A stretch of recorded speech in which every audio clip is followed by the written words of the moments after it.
ඉතින් අපි Laravel එක වැඩ කරන වීඩියෝ සීරීස් එකේ 7 වෙනි වීඩියෝ එක තමයි අද අපි අරන් ඇවිල්ලා තියෙන්නේ. ඉතින් අද අපි කතා කරන්න යන්නේ Laravel වල තියෙන seeding කියන ෆන්ක්ෂන් එක ගැන. ඉතින් අපි කලින් වීඩියෝ එකේ කතා කරා authentication system එක අපේ application එකට implement කරගන්න කියන එක. ඉතින් අපි කලින් වීඩියෝ එකේ මේ විදිහට අපි සම්පූර්ණ authentication system එක ලේසියෙන්ම හදාගත්තා. මෙන්න මේ Breeze කියන package එක පාවිච්චි කරලා. ඉතින් දැන් අපිට අපේ application එක ඇතුලේ login option එකක් තියෙනවා. ඒ වගේම register option එකක් තියෙනවා. මේ වගේ features කීපයක් තියෙනවා. අපිට dashboard එක profile එකක් මේ හැමදේම අපිට හම්බ වෙලා තියෙනවා. ඉතින් ඒත් එක්කම අපි මෙන්න මේ විදිහට අපේ database එක generate කරගත්තා. ඉතින් generate කරගත්ත ඊට පස්සේ ඔයාලට පේනවා අපේ මෙන්න මේ විදිහට table එකක් තියෙනවා user කියලා. table එකක් තියෙනවා. ඉතින් මේ table එකේ තමයි අපි users ලගේ data store වෙන්නේ. ඉතින් ඔයාලට පේනවා මෙන්න මේකේ මේ වෙද්දි data ඔක්කොම empty, කිසිම data එකක් නැහැ. ඉතින් අපි ගාව තියෙන database එකේ කිසිම data එකක් නැහැ. ඉතින් සාමාන්‍යයෙන් අපි web application එකක් develop කරද්දී අපිට අනිවාර්යෙන් මේ පටන් ගද්දිම අපිට data ටිකක් අවශ්‍ය වෙනවා. ඉතින් සාමාන්‍යයෙන් අපි මේ විදිහට මෙතනින් ගිහිල්ලා අපේ database manage කරන software එකෙන් මෙතන insert කියන option එක click කරලා අපිට ලේසියෙන්ම data insert කරන්න පුළුවන්. නමුත් developers ලා විදිහට developers ලා වෙන්න ඉන්න කෙනෙක් හරි ඒ විදිහට පාවිච්චි කරන්නේ නැහැ. ඒ විදිහට data insert කරන්නේ නැහැ. ඉතින් සාමාන්‍යයෙන් අපි standard එක තමයි අපි මේවා application එක හරහාම තමයි පාවිච්චි කරන්නේ. ඉතින් ඒක එක framework වලින් framework වලට වෙනස් වෙනවා. language එකට වෙනස් වෙනවා. සාමාන්‍ය data set එක වැඩ කරනවා. ඉතින් ඒක නිසා ඉතින් මේ Laravel වලත් අපිට මෙන්න විදිහට data manage කරගන්න සහ database එකට data insert කරන්න ඒකෙත් වෙනම මෙතඩ් එකක් තියෙනවා. ඉතින් අපි ඒක මෙන්න මේ වගේ data අපේ database එකට අපේ application එක පැත්තෙන් data enter කරන්න ඒ කියන්නේ පටන් ගද්දිම අපිට data ටික අවශ්‍ය වෙනවා. ඉතින් data enter කරන්න අපි පාවිච්චි කරන function එක තමයි මේ seeding කියලා කියන්නේ. ඉතින් අද අපි ඉගෙන ගන්න යන්නේ මේ මොකද්ද මේ seeding කියන්නේ සහ මේකෙන් වැඩ කරන්නේ කොහොමද කියන එක. ඊට පස්සේ මම මේ විදිහට මුලින්ම Laravel documentation යනවා. ඉතින් ඔයාලා පේනවා මේ මෙන්න මෙතන මේ database කියන section එකේ මෙන්න මේ විදිහට seeding කියලා function එක යාලා අපිට සම්පූර්ණ document කරලා තියෙනවා. ඉතින් ඔයා මේක කියවලා ඔයාලට තේරුම් ගන්න පුළුවන්. ඊට පස්සේ මුලින්ම දැන් මම මුලින්ම අපේ code එකට යන්න. ඉතින් අපේ code එකට ගියාට පස්සේ මේ විදිහට අපේ coding structure එකට ආවට පස්සේ ඔයාලා වෙන මෙතන database කියන folder එක තියෙනවා. ඉතින් මේක ඇතුලේ ඔයාලට පේනවා මේ migrations කියලා තියෙනවා, factories කියලා තියෙනවා. ඉතින් migration ගැන අපි කතා කරා කලින් වීඩියෝ එකේ. ඔයාලට පේනවා අපි migrations හදාගත්තා, table migrate කරා. ඉතින් මේ ඔක්කොම අපි කලින් කතා කරා. ඉතින් අද අපි කතා කරන්න යන්නේ මෙන්න මේ database එකේම තියෙනවා මේ seeders කියන folder එක. ඉතින් මෙතන ඔයාලට පේනවා defaults database seeder කියලා එකක් අපිට හම්බ වෙලා තියෙන මේ file එක. right. ඉතින් දැන් අපි කරන්නේ අපිට data ටිකක් අපිට insert කරගන්න ඕනේ. ඉතින් අපේ application එකේ තාම function නැති නිසා අපිට data ටිකක් insert කරගන්න ඕනේ. ඉතින් මුලින්ම මම මේ විදිහට අපේ user කියන table එකට ඔයාලම අපේ browser එකෙන් පෙන්නන්නම්. මෙන්න මේ user කියන table එකට මෙන්න මේ user කියන table එකට තමයි මම data දැන් insert කරන්න යන්නේ අපේ application එක පැත්තෙන්. ඉතින් ඒකට මම මුලින්ම කරන්නේ අපි මෙන්න මේ data user කියන table එකට මම මුලින්ම seed එකක් හදා ගන්නවා. ඉතින් ඔයා documentation එක ගිහලා බැලුවොත් ඔයාලට පේනවා මේ තියෙන්නේ writing seeders කියන section එකේ seed එකක් හදා ගන්න හැටි මෙන්න මේ විදිහට තියෙනවා. ඊට පස්සේ මම මේ විදිහට මුලින්ම ගිහිල්ලා අපේ terminal එකට ගිහිල්ලා VS Code එකේ terminal එක මම මේ විදිහට open කරගෙන මම මෙතන ගහ ගන්නවා PHP artisan make seeder. ඒ කියන්නේ මෙතනින් කියන්නේ PHP artisan, ඒ කියන්නේ PHP command එකක් මේක seeder එකක් හදන්න.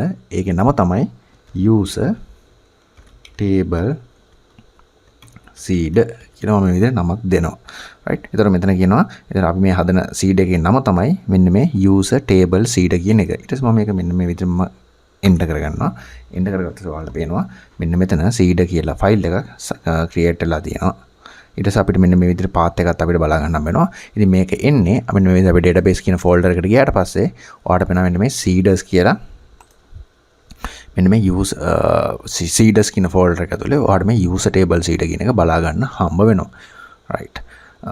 මම හිතනවා ඔයාලට ඒක තේරෙන්නේ නැති කියලා. දැන් ඊට පස්සේ දැන් අපේ file එක හරි දැන් අපි යන්නේ අපේ database එකට අපේ application එකේ පැත්තෙන් data insert කරගන්න. හරි. ඊට පස්සේ දැන් අපි මෙන්න මෙතන මේ file එකෙන් තමයි අපි database එකට data insert කරන්නේ. ඉතින් මුලින්ම මම මේ විදිහට මෙතන මම මේ විදිහට type කරගන්නවා. අපි function එක ලියා ගන්නවා මම මේ විදිහට db table ඊට පස්සේ මෙතන දෙනවා මම users ඊට පස්සේ insert කියලා මෙන්න මේ විදිහට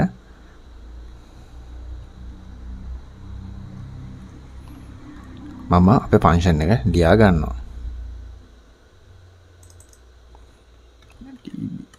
right. මේක පොඩ්ඩක් ඔයාලට පැහැදිලි කරන්න. මෙතන වෙන්නේ මෙතන DB කියලා කියන්නේ database එක. ඉතින් මේ Laravel වල තියෙන කියන්නේ මේ මොඩල් එක තමයි මේ DB කියලා කියන්නේ. මේ මම මෙතන මම දාලා තියෙන plugin නිසා මේව automatically මෙන්න මෙතන එයාලගේ path එක load වෙනවා. ඉතින් මෙන්න මේ DB කියලා කියන්නේ database එක. මෙයාලා මෙතන identify කරන්නේ මේ database එකේ තියෙන මෙන්න මේ user කියන table එක select කරගන්න කියනවා. ඒ කියන්නේ මෙන්න මේ users කියන table එක. ඒ කියන්නේ මෙයා අපේ මෙන්න මේ මෙන්න මේ database එක මේ database එකේ තියෙන users කියන table එක තමයි මේක. මෙන්න මේ table එක select කරගන්න කියනවා. ඊට පස්සේ මෙන්න මේ විදිහට select කරගෙන ඒකට insert කරන්න කියනවා. insert කියන command එක දෙනවා මේකට data insert කරන්න. ඊට පස්සේ මෙන්න මේ විදිහට අපිට data set එක set කරගන්න පුළුවන්. ඊට පස්සේ අපි මුලින්ම මම මේ විදිහට අපේ user table එකට යනවා. මේ තියෙන අපි create කරගත්ත column ටික. ඉතින් ඔයාලට මේක මතක ඇති අපි මේ කලින් වීඩියෝ එකේ හදාගත්තා. ඊට පස්සේ මට මේකට මුලින්ම මෙන්න මේ column වලට අදාළ data ටික තමයි මම මුලින්ම insert කරගන්න යන්නේ. ඊට පස්සේ මම මේ විදිහට මුලින්ම ගිහිල්ලා දැන් අපිට තෝරගන්න ලේසි විදිහට මම අපිට තේරුම් ගන්න ලේසි වෙන තමයි මම මේ කමෙන්ට් එකක් දැම්මේ. ඉතින් මේ admin කියන user ගේ data set එක තමයි මේ ඔයාලට බලා ගන්න. මෙන්න මේ member කියන එක නේද අපි ඕනම් තව එකක් add කරගමු. අපි තව role එකක් මොකක්ද තියෙන්නේ කියලා බලලා අපි දෙමු මේ staff කියන එකත් add කරගමු. මෙන්න මේ staff කියන role එකත් අපි මේ විදිහට add කරගෙන බලමු. මේක මම මේ විදිහට කමාවක් දාගෙන මේක මම staff කියලා දාගෙන මෙන්න මේ record එක මම මේ විදිහට copy එකක් දාගන්න. මෙන්න මේ විදිහට මම copy එකක් දාගන්නවා. copy එකක් දාගෙන මම මේකත් මේ විදිහට staff කියලා change කරගන්නවා. එතකොට අපිට record තුනක් තියෙන නිසා. right.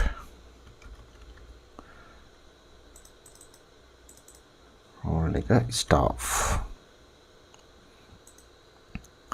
status active right. දැන් මේ තියෙන එකිනෙකට වෙනස් වෙච්ච රෙකෝඩ් තුනක් මම හිතනවා ඔයාලට තේරෙන්නේ නැති කියලා මේක. ඉතින් මේ තියෙන්නේ අපි database එකට ගියාට පස්සේ ඔයාලට මම ඔයාලට මේක insert කරාට පස්සේ හරියට ඔයාලට තේරුම් ගන්න පුළුවන් මේක මොකද්ද උනේ කියන එක.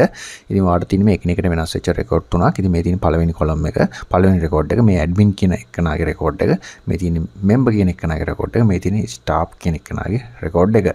ඉතින් මෙයාලගේ user role ටික වෙනස් වෙනවා එකිනෙකට. ඔයාලට බලා ගන්න පුළුවන්.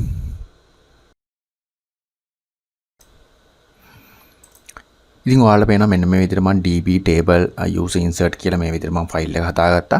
ඉතින් මේකේ ඔයාලට මම ආයෙ පාරක් මේක explain කරන්න. මේ department තියෙන අපේ data db කියන්නේ database එක. ඉතින් database එකේ තියෙන users කියන table එකට මෙන්න මේ data ටික insert කරන්න කියලා තමයි මෙතනින් කියන්නේ. ඉතින් ඔයාලට පේනවා මෙන්න මේ මම මේ විදිහට මේ record තුනක් හදාගත්තා. record තුනක් හදාගත්තාට පස්සේ මේක මම admin කියලා admin record එකක් වෙනම හදාගත්තා, agent record එකක් වෙනම හදාගත්තා, user record එකක් වෙනම හදාගත්තා. මොකද අපේ database එකට accept කරන්න මෙන්න මේ role තුන විතරක් නිසා අපි මෙතනින් define කරගත්තා මේ තියෙන්නේ. ඉතින් අපිට mainly අවශ්‍ය කරන data ටික මම මෙතනින් හදා ගන්නවා. ඊළඟට අපිට මීට වඩා තව records ඕනේ. ඉතින් ඒක නිසා මම ඔයාලට මෙන්න මේ විදිහට කරනවා තව option එකක් තියෙනවා. මේක මේ user table seeders කියන file එක ඔහොම තියෙද්දි ඊළඟට මම මෙතන තියෙන ඔයාලට පේනවා factories කියන folder එකක් තියෙනවා. මේ user factory කියලා ෆයිල් එකක් මෙන්න මේක ඕපන් කරගන්නවා. ඉතින් මේක පාවිච්චි කරලා අපිට පුළුවන් random data අපිට ඕන තරමක් අපේ database එකට insert කරගන්න. ඉතින් මම වෙනම තුනක් හදාගත්තේ මේ details මට ඕන නිසා. මොකද අපි application එක හදාගෙන යද්දී අපිට එක එක user level වලින් log වෙන්න ඕනේ. ඉතින් අපි random generate කරගත්තොත් එහෙම අපිට මේ වගේ username password මතක තියාගන්න බෑ. ඒක හොයාගන්න ටිකක් අමාරුයි. ඒක නිසා මම මේ විදිහට අපේ user role තුනට වෙනම record තුනක් හදාගත්තා. මොකද අපිට ඕනලාగా මේකේ password username වගේ දේවල් අපිට ලේසියෙන් බලා ගන්න පුළුවන්.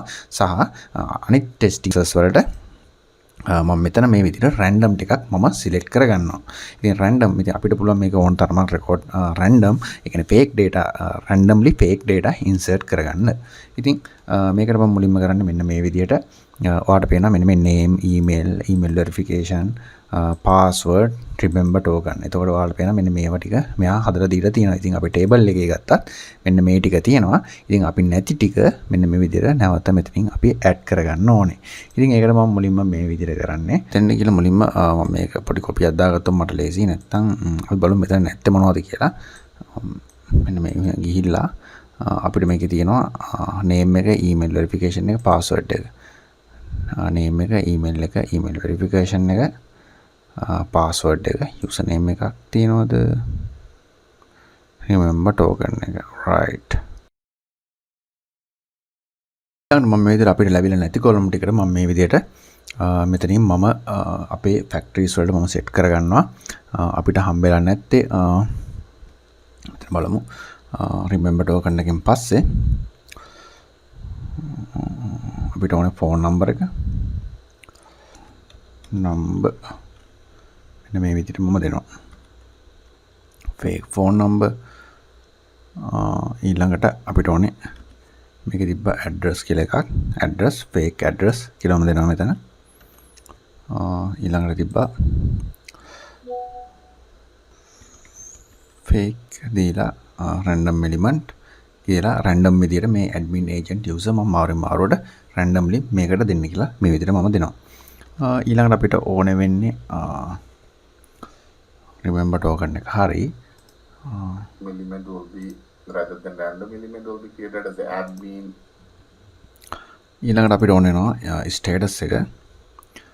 ඒකත් මම මේ විදිහට fake random element active inactive විදිහට මම මෙතන ඒකත් මේ විදිහට මම හදා ගන්නවා. image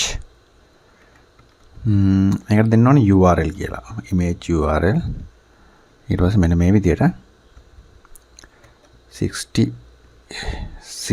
කියලා. ඒතර ඒ size එකට තමයි අපිට ගන්න පුළුවන්. ඒක මම මෙන්න මේ 60 by 60 කියන size එකට තමයි මේ තියෙන images තමයි මෙතන generate වෙන්නේ. ඊට පස්සේ මෙන්න මේ විදිහට මම හදා ගන්නවා.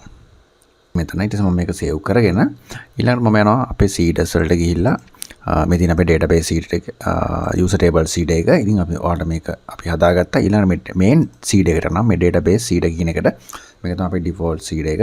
ඉතින් මේක මුලින්ම මම මෙතන ඔයාලට පේනවා මේකේ ඊට පස්සේ මේ විදිහට මම මේ line එක uncomment කරගන්නවා. ඉතින් මෙතන තියෙන මේ user factory කියන්නේ මෙන්න මේ අපි ඉස්සෙල්ලා හදාගත්ත මේ random data generate කරගන්න හදාගත්ත file එක. ඉතින් මේක මෙන්න මේ විදිහට මම uncomment කරගන්නවා. ඊළඟට අපි අලුතෙන් add කරන්න ඕනේ මේකටම තව ෆයිල් එකක් තියෙනවා අපි ජෙනරේට් කරගත්ත එක. මෙන්න මේ user table seed කියන එක මම මේ විදිහට මෙතනට ඇවිල්ලා මම මෙන්න මේ විදිහට this call අපි හදාගත්ත ෆයිල් එක user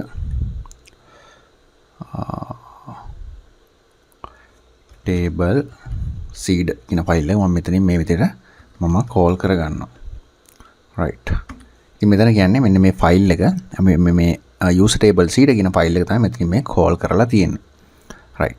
ඊළඟට මෙතනින් කියන්නේ මේ තියෙන මේ factory ෆයිල් එක තමයි මේ user factory කියන එක. ඒ කියන්නේ අපි මෙතනින් මේ random generate කරගත්ත ෆයිල් එක. ඉතින් මෙතන මම අපිට කොච්චර record ඕනේද කියලා තමයි මේ මෙතනින් කියන්නේ. මෙයා 10ක් කියලා තමයි මම මෙතන 20ක් කරගන්නවා. මේ විදිහට record 20ක් කරගන්නවා. ඊට පස්සේ create කියලා මෙයා මෙතන generate කරලා තියෙනවා. right. ඉතින් මෙන්න මෙච්චරයි කරන්න දෙන්නේ. මම හිතනවා මේ ස්ටෙප් ටික තේරෙන්න ඇති කියලා. ඊළඟට අපිට තියෙන අපේ command එක run කරගන්න. දැන් ඉතින් අපි try කරලා බලමු කොහොමද මේක අපි run කරගන්නේ කියලා. ඊට පස්සේ ඒකට මම මුලින්ම මේ විදිහට අපි terminal එකයි මම open කරගෙන මම මේ විදිහට type කරගන්නවා php artisan migrate and fresh hyphen seed කියලා. ඒක මෙතනින් කියන්නේ PHP artisan migrate fresh කියලා කියන්නේ අපේ table ටික ආය පාරක් බලන්න මොනවා හරි changes තියනවාද කියලා. ඊට පස්සේ මේ seeds ටික run කරන්න කියලා කියනවා. ඊට පස්සේ මම මේ command එක ගහලා මෙන්න මේ විදිහට මම enter කරනවා. ඊට පස්සේ enter කරලා පස්සේ ඔයාලට පේනවා අපේ table ටික refresh වෙලා දිනවා. ඒ වගේම මේ බලන්න user table seed කියන මෙන්න මේ file එක run වෙලා ඉවර වෙලා තියෙනවා. right. ඊට පස්සේ මම මේ විදිහට database එකට යනවා. database එකට ගියාට පස්සේ මම මේ database එක open කරගෙන මම අපේ user table එකට ගිහිල්ලා බලන්න අපේ data ටික ඔක්කොම මේකට enter වෙලා තියෙනවා. මේ බලන්න records 23ක් අපිට බලා ගන්න හම්බ වෙනවා. ඉතින් බලන්න මේක හැමදේම තියෙනවා status එක role එක අපි හදාගත්තේ random role එක set කරගත්තා. මම හිතනවා දැන් මේක බලද්දී ඔයාලට තේරෙනවා ඇති කියලා අපි මොකද්ද කරේ කියන එක. එමන් active inactive මේ ඔක්කොම බලා ගන්න පුළුවන්. අපි මෙතන ඔයාලට මතක ඇති මේ random set කරද්දී මෙන්න මෙතන user factories වල මෙන්න මෙතන මේ තියෙන random set කරා මෙන්න මේ ටික. ඉතින් මේ randomly මේ database එකට මේ විදිහට enter කරලා තියෙනවා. මම හිතනවා මේ part එක තේරෙන්න ඇති කියලා. ඉතින් තේරුණා නැත්නම් මේක ආය පාරක් බලන්න. ඒකට අනිවාර්යෙන් තේරෙනවා මේක. ඉතින් මේක ලොකු දෙයක් නෙවෙයි. මේක ඉතන අමාරු දෙයක් නෙවෙයි. මේක හරියට කරා නම් ඔයාලට කරගන්න පුළුවන්. seed කියන දේ ගොඩක් වැදගත් වෙන්නේ ඇත්තටම Laravel වලින් වැඩ කරද්දී ගොඩක් from scratch ඇප්ලිකේෂන් එකක් කරද්දී අනිවාර්යෙන් මේ සීඩින් කියන දේ ඉතාමත් වැදගත්. මොකද මේ ඔයා කොහේ හරි වැඩ කරගන්න ගියත් ජොබ් එකකට ගියත් අනිවාර්යෙන් මේ සීඩින් කියන දේ පාවිච්චි කරලා ඔයාලට data insert කරන්න වෙන අවස්ථා ඕන තරම් එන්න පුළුවන්. මොකද මේක ගොඩක් ලේසි data insert කරන්න. data ගොඩක් ටෙස්ට් කරද්දී මෙන්න මේ මෙතඩ් එක තමයි ගොඩක් පාවිච්චි කරන්න. ඉතින් මේක අනිවාර්යෙන් ඔයාලට වැදගත්. ඉතින් මේක කවර් කරේ එකයි. ඉතින් ඊළඟ වීඩියෝ එකකින් අපි බලමු. දැන් අපිට user role කීපයක් අපි හදාගත්තා. බලන්න admin, agent, user කියලා. අපි ඊළඟ වීඩියෝ එකෙන් බලමු මේ user අදාළව කොහොමද අපේ admin board එක හදාගන්නේ කියලා. dashboard එක හදාගන්නේ කියලා. අපි ඊට කලින් පොඩි වීඩියෝ ඉවර කරන්න කලින් පොඩ්ඩක් මේක ටෙස්ට් කරලා බලමු. මෙන්න මේ විදිහට මම login එකට ගිහිල්ලා අපි හදාගත්ත user අපි බලාගමු. මෙන්න මේ විදිහට අපි හදාගත්ත admin කෙනෙක් admin එක අරගෙන මෙන්න මේ email එකයි password admin අපි බලමු අපිට log වෙන්න පුළුවන්ද කියලා. මේකත් admin password එකත් admin මම මේ විදිහට මම login කියලා දෙනවා.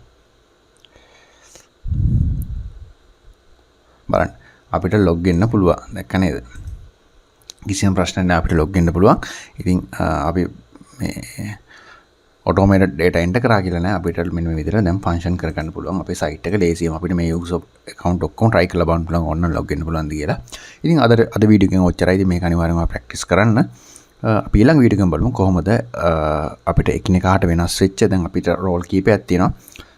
අපිට ඉන්නවා agent ලා ඉන්නවා, admin ලා ඉන්නවා, users ලා ඉන්නවා. මේ කට්ටියට data එයාලගේ dashboard එක වෙනස් වෙන්න ඕනේ. එන්න මේ පේන ඔයාලට පේන අපි ඉස්සර log වෙද්දි අපිට හම්බුන dashboard එක මේ වෙනස් වෙන්න ඕනේ. ඉතින් අපි කොහොමද මෙයාලට වෙනස් විදිහට default හදන්නේ කොහොමද කියන එක අපි ඊළඟ වීඩියෝ එකෙන් කතා කරමු.